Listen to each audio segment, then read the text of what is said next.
Thanks so much, Nico. Tell you what, we've got a good one. 16-15. Tennessee leads Syracuse by a point with 7:56 to go in the first half. Alongside Luke Burgess, I'm Sam Reese. It's the ACC-SEC Challenge. Syracuse was blown out by Tennessee in this very game almost a year ago to the day, 96-70. That game was in Knoxville, but to be fair, two different looking squads this season in terms of personnel. And the Orange are hanging tight so far through 12 minutes. Sadiq White set to inbound from underneath SU's basket far side. And he feeds it in for Nate George. Tennessee backs off a little bit, showed press at first, but now lets the Orange set up. George off to Anthony on the left side near midcourt. King straight away, lefty dribble down the lane, puts up a tough shot off the right side of the rim, no good, but a foul. You know, Sam, I'll be honest, Tennessee right now cannot handle Syracuse's pace in the paint, and so they're just resorting to fouls. And that's sending Syracuse to the line a lot, and maybe that was something that Rick Barnes didn't emphasize this week in practice coming off of that Vegas game because Syracuse has been so bad at the line. But as they start to maybe regress to the mean at some point, who knows? First free throw is a swish from Nate Kings. Coming into the day, 3 for 6 at the line this season. So he is primarily an outside shooter that doesn't often draw that contact. And he misses the second one, in and out. Rebound underneath by Amari Evans. 16 all, 7:30 to go first half. Phillips straight away for Tennessee. Swings it right wing with Boswell. Back up top, Gillespie. And at the left elbow, a bounce pass from Evans is bobbled, and it's stolen away from Phillips. Anthony claims it for Syracuse. He attacks the right basket. Up top, George weaves through traffic. Floater in the lane, way short. I don't even know if it grazed the rim. Offensive board. Kings drives down the left side. The layup true.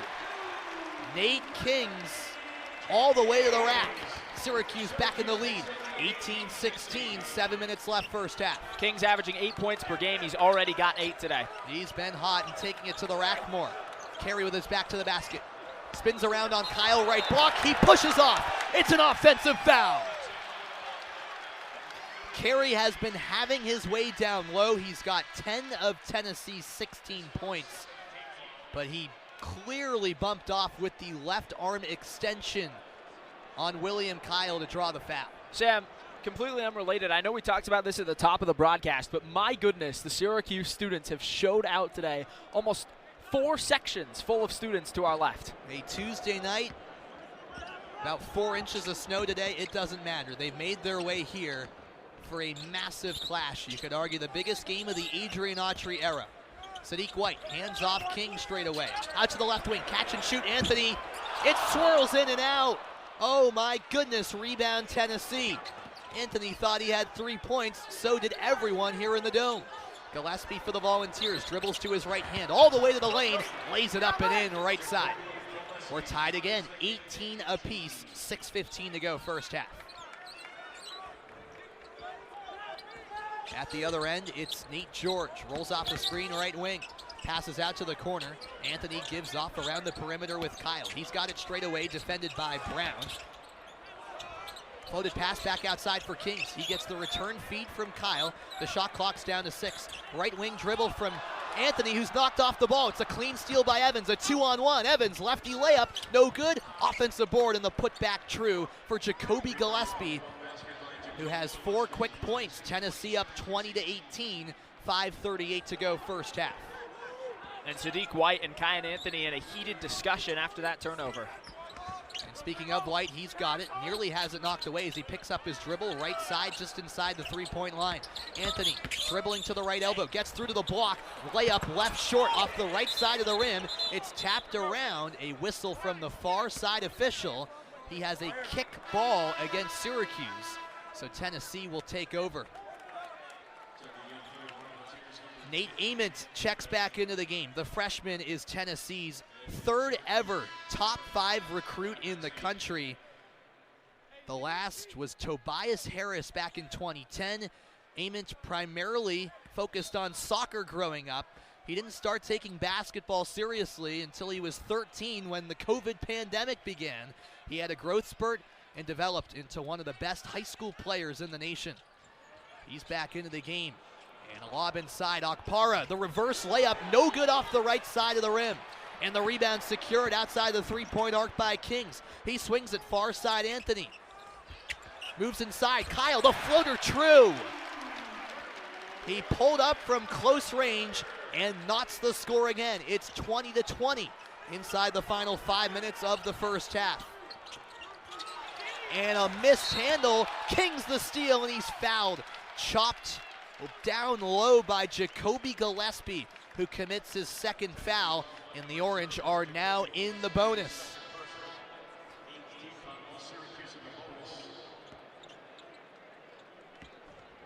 So they'll move the ball down to the right basket where free throws are forthcoming from Nate Kings. Syracuse in the bonus.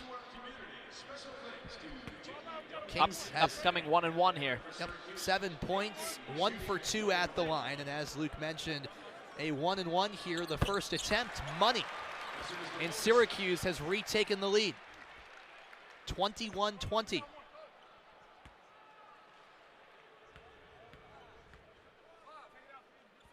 Second attempt, also true. It's a 2 for 2 trip for Kings. 22-20, Orange on top, 4:40 to go first half. Berg, the ball handler on the left wing. Dribbles with his right hand straight away. Feeds off for Boswell on the right wing. It's swung around the perimeter, left side with Ament. Gets the return feed from Brown. Ament one-on-one with George. Floats a pass to the left elbow. Brown kicks it out. Right wing three on the way. Boswell connects. Nothing but net from the sophomore. And Tennessee back on top, 23-22, 4:10 to go first half. At the other end, Kyle swings it around the perimeter. Anthony gives off for Betsy. He has it on the left wing halfway through the shot clock. Handoff for Kings, who spins around traffic on the left wing. He pulls up for the three. It's good! Nate Kings from downtown. The Orange back in the lead. It's 25-23 inside the final 4 minutes of the first half. Syracuse has 25 points. Nate Kings has 15 of them. He is balling out, and a foul called on the floor against Syracuse. Down at the right block, George bumped Dwayne Brown from behind. And that takes us to a timeout. Rather, it was Tyler Betsy with the infraction. It's a fast-paced and fun one. Here inside the Dome, the Orange on top of the Vols, 25-23. The final 3:38 of the first half are coming your way next. You're listening to Syracuse men's basketball on the original home of the Orange, WAER. Syracuse has the ball 2nd and 3 from its own 32-yard line. Of course, we flip directions, so Syracuse now attacking the left end zone as we see it. And with one receiver to the right, one is to the left. Filardi ready for the shotgun snap. He receives it, hands off, stutter step move, and a run up the gut. Only leads to a 1-yard gain on the Will Nixon carry, setting up 3rd down and short for the Orange, who desperately need to convert here, trailing by 10, just underway in the final quarter. 3rd down and 2 officially. Ball placed at the 33-yard line towards the right hashes. It's a bunch formation for Syracuse. The official waits for them to be set. Filardi has multiple backs behind him. He's directly under center, takes the snap, handoff right side, and a burst of speed to the right side for a first down. Yasin Willis chopped down at about the 38. That's enough to move the chains on a 5-yard gain for Syracuse. The Orange brought in a heavy set, 3 tight ends and fullback Max Runyon. This time some substitutions made as Syracuse makes sure that everyone's on the same page offensively. UNC also making some substitutions. Fresh set of downs from the SU 38. They're bunched up again, only receiver to the near side. Snap taken. Filardi hands it off. Willis bounces off a tackle, puts his head down, and gets all the way up to the 46-yard line along the far hashes. Rather, the 44. It's still a 6-yard gain. second down and 4 for the Orange, who have not had an offensive touchdown tonight. The only time they found the end zone was on a defensive score. WAER-Syracuse with the scoop and score back in quarter 1. This time it's a spread formation. Empty gun for Filardi with 3 receivers to the left, 2 to the right. Filardi takes the snap, looks to his right, under pressure, runs out to his left, along the near sideline. The ball's poked free. It's scooped up along the near sideline. It is ruled UNC ball. Melkart Abu-Jaude poked it free. Smith Vilbert recovers. It's Tar Heels football right around the SU 30. 8 sacks over the last 2 weeks for Abu-Jaude, this time a forced fumble. That guy is an NFL player. His entire team comes out to greet him on the far hashes right around the 35. It is a mess of bodies on the field right now for UNC. They know the momentum that play took. Joe Filardi, by the way, terrified to throw the football. He really is terrified to throw the football. Only 2 completions today. He's had no opportunity to do much. Wide receivers aren't getting separation. I don't blame him for being scared, but if this is going to be the result when you put in Joe Filardi against a UNC team that has not won an ACC game, maybe Joe Filardi was not the answer today. The strip sack and the recovery for UNC as the Tar Heels set up at SU's 34-yard line. The offense back on for the visitors, who are trying to add on to a 10-point lead. 12:53 left in the game. Lopez directly under center, takes the snap, hands off to June. He bounces off a tackle and sputters forward to about the 32. That's a 2-yard gain for the freshman running back, who has taken on the role of the go-to option for UNC. It's really fascinating for the Tar Heels how their running game has ended up working out, using Damon June, Benjamin Hall, Davion Goss, and Jalen McGill. Caleb Hood, their RB1 at the start of the season, retired from football 3 weeks ago. That's how bizarre it's been at that position on 2nd down and 8. Lopez again takes the direct snap, fakes the handoff, swing pass far side, catch and a shimmy shake move by Ship, who's lit up inside the 30-yard line. He's 3 yards short of the line to gain. That was quite the hit from Nathan Nyandaro. 3rd down and 3 after Ship popped back up to his feet, taking on that massive hit. Ball placed on the far hashes at the 27-yard line of Syracuse. The fans that remain get on their feet. Plenty have already filed for the exits. 2 receivers far side, 2 to the near.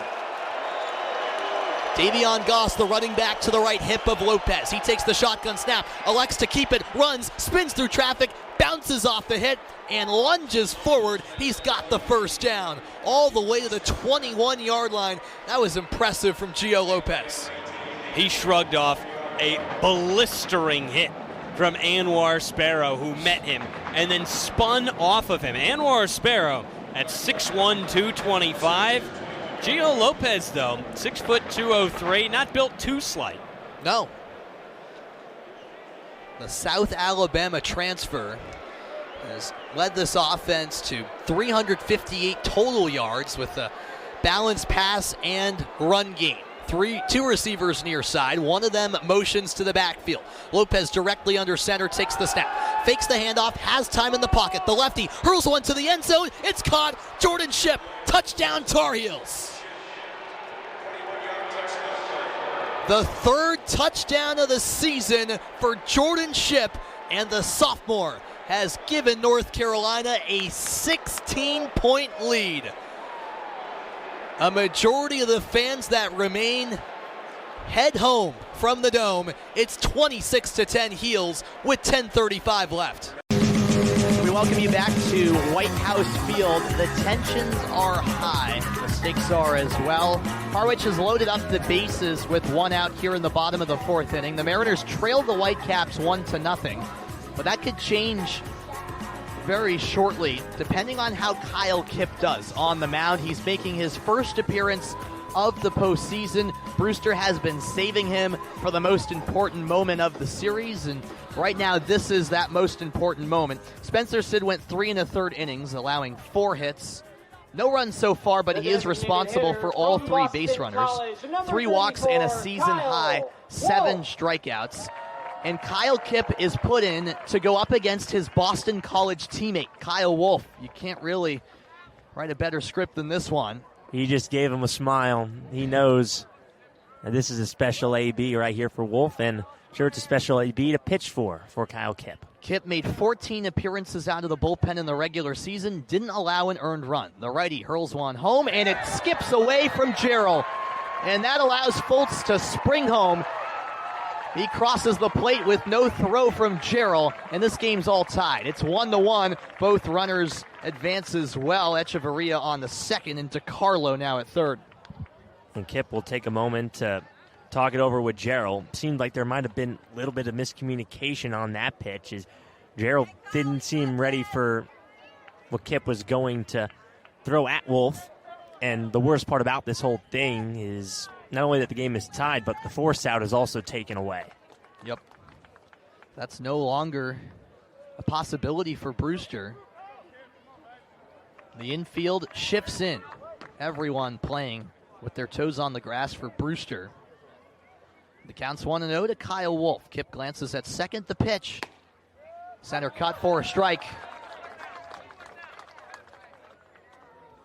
Kipp pitched over 17 innings in the regular season. 5 walks, 17 strikeouts. An all-star for the Whitecaps, who was originally signed as a temporary player. 1-1. And it's popped foul. Off to the right side by Wolf. 1-2 the count.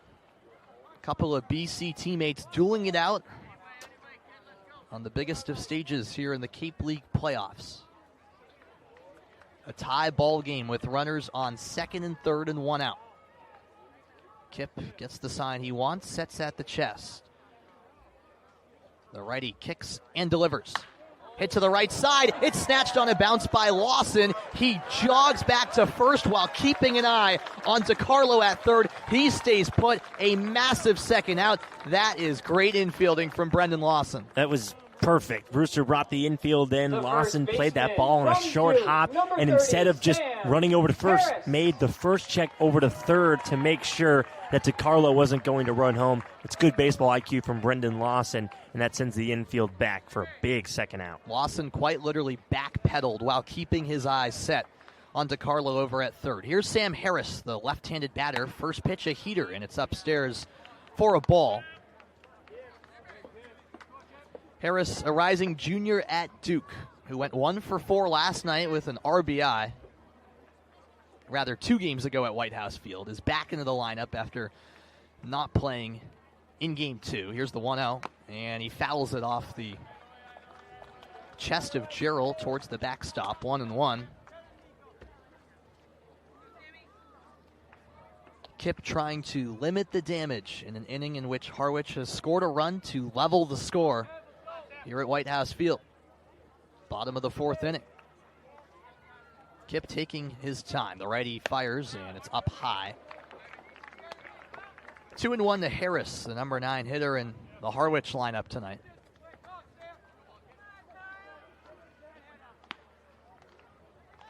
And Kipp really is using up most of that time on the pitch clock. It's 20 seconds here on the Cape. It's down to 3 right now. The righty fires. Fastball, cut on and miss. That's Kipp's go-to, and when it works, it's almost unhittable. 2-2, a chance to end the inning here for Brewster's most dominant reliever all summer long.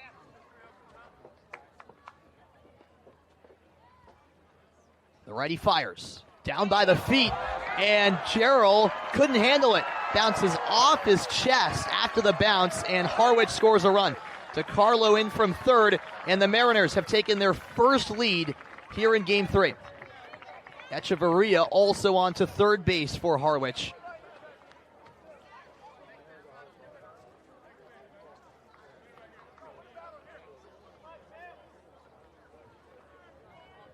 Count now full on Harris. And so a couple of wild pitches have given Harwich its first 2 runs here in the 4th inning. Big payoff pitch coming up to Harris in a righty on lefty matchup. Here it is. Up and in. Kip walks Sam Harris, and the inning is not over yet. Runners now on the corners for Harwich, and we go back to the top of the order with Nico Brini. It's not the batter you want to walk, and it's not the batter you want to face, having to go back to the top of the order with Brini, who already has 2 hits today. A couple of singles for Nico Brini. The most recent one came an inning ago, and both times it's been to lead off the inning. The left-handed batter out of Wofford digs in for Harwich. He's played the most games for the Mariners this summer. Up to 35 now. Kip's first pitch to him is a strike. Up in the zone, low 90s.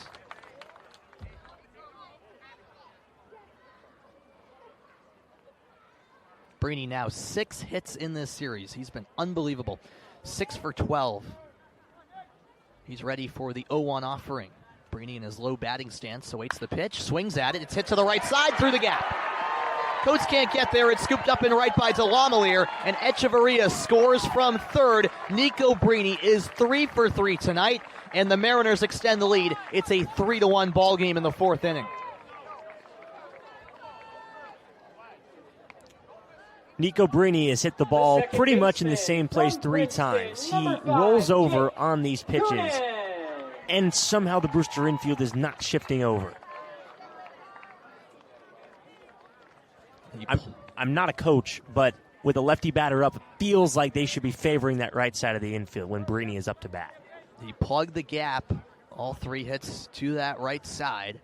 And here's Jake Coonan, the right-handed batter out of Princeton. First pitch his way. He goes chasing to no avail. 0-1. Kip trying to finally close out the inning here. Harwich has flipped this game on its head. It's now a 3-1 Mariners lead. And all of those runs charged to Sid. Fastball from Kip. And that's a strike called on the outer third. He's ahead 0-2 on Jake Coonan, the 8th batter of the inning for the Mariners. Brini on first, Harris on second with 2 outs. Kip sets by the chest. The righty kicks and fires. Fastball popped high in the air and veering foul. It's out of play behind us off to the right side.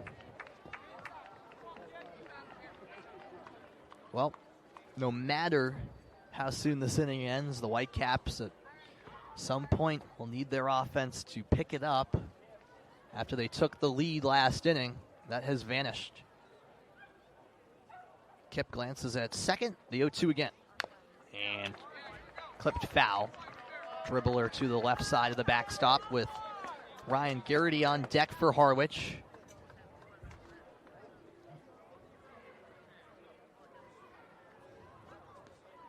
And Kip, again, not in any hurry to set himself on the mound.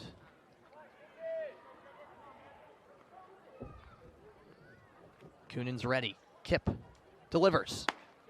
Outside. That's ball 1 from the righty out of Boston College. Coonan so far a walk and a strikeout in this game.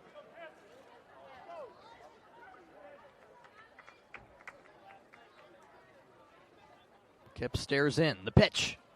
Swing and a miss. He needed that. A strikeout to end the inning.